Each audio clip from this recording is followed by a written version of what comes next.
kita lanjutkan bahwa di sini ya semakin besar risiko rasio LDR ya, semakin besar rasio LDR artinya semakin kecil tingkat likuiditas.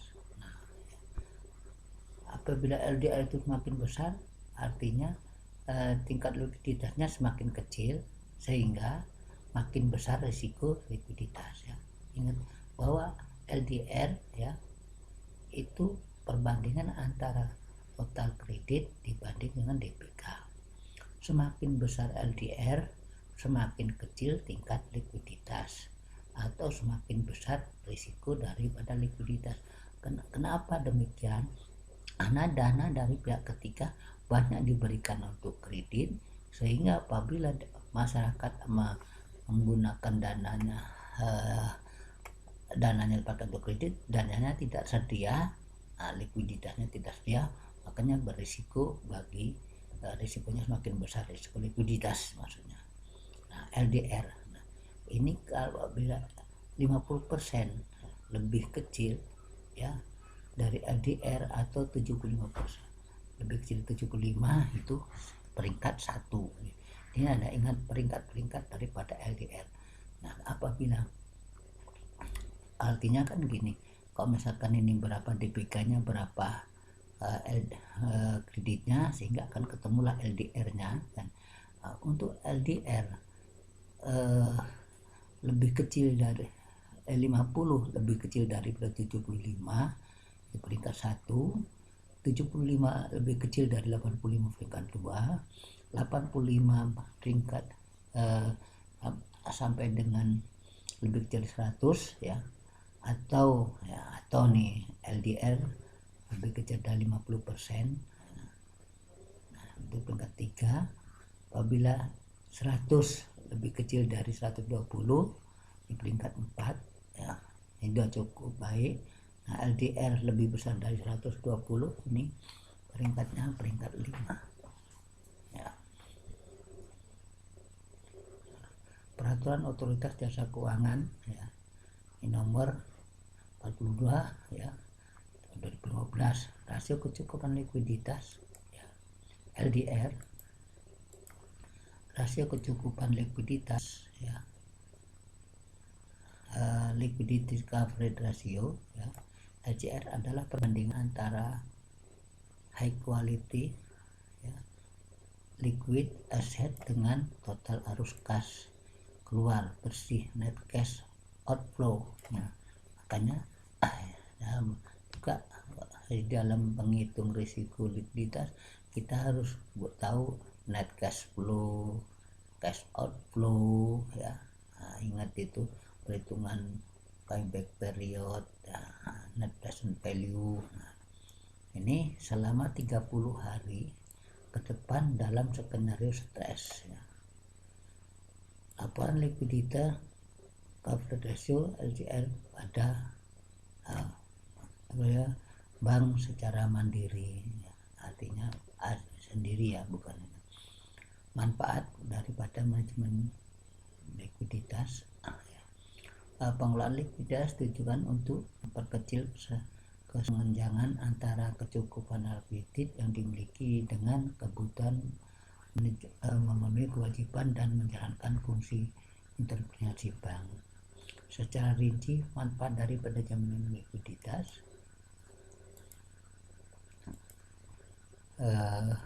adalah mengendalikan beberapa risiko yang mungkin timbul, antara lain dikarenakan adanya risiko pendanaan funding risk, yaitu terjadi apabila bank tidak cukup dana untuk memenuhi kewajibannya. Dampak penarikan deposito dan pinjaman dalam jumlah besar yang diduga sebelum atau jatuh tempo, maturity profile dari aset maupun liabilities tidak teridentifikasi sebelumnya. Jadi ini istilahnya penarikannya tidak teridentifikasi ya. Risiko bunga interest risk, yaitu terjadi sebagai dampak suku bunga dalam liability sehingga menimbulkan ketidakpastian tingkat keuntungan yang diperoleh. Di samping kas, ada alat liquid yaitu deposito pada bank sentral, obligasi pemerintah, sertifikat of deposit yang diterbitkan oleh bank utama. Jadi apa alat-alat daripada likuiditas tadi ya, itu ada yang deposito ada di bank lain. Strategi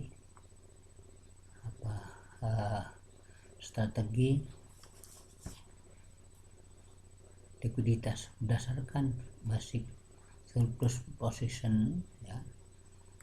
Jadi itu posisi positif ya. Positif itu tipe jangka pendek ya, dibiayai sumber dana jangka panjang sehingga bank memiliki likuiditas ekstra.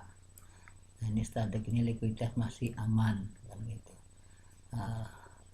Kemudian negatif apabila aktiva jangka panjang dibiayai oleh sumber dana jangka pendek.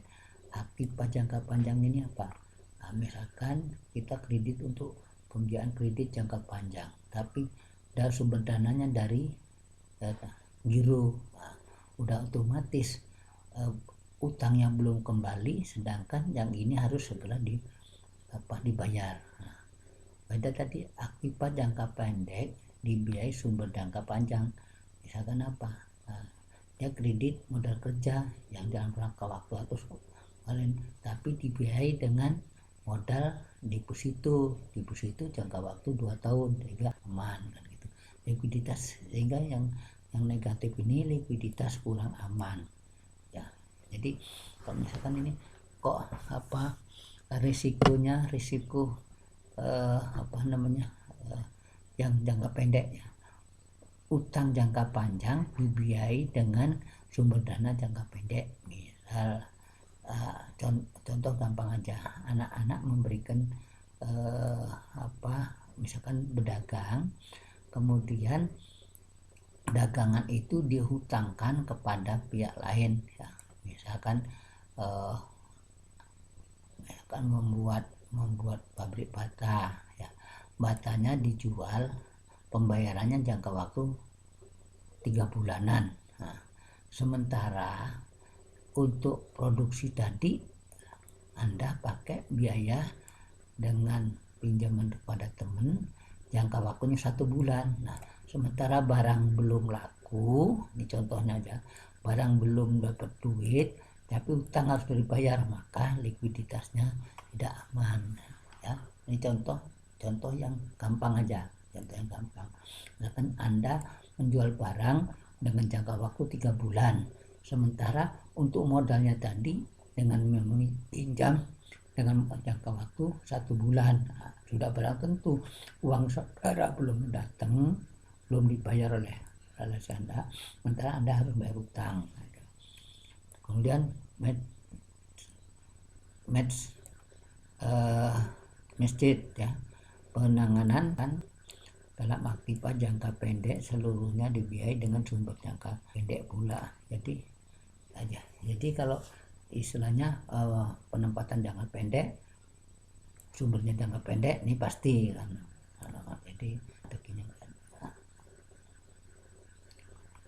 Nah, ini laporan pertanggungjawaban pada dari risiko, periode telusuri, laporan akhir bulan, laporan bulanan, inilah pertanggungjawaban.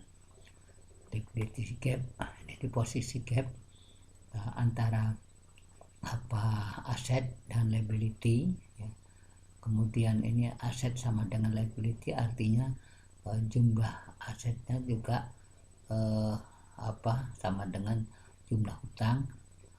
Nah, sekarang overland gap ya, artinya aset lebih besar daripada utang.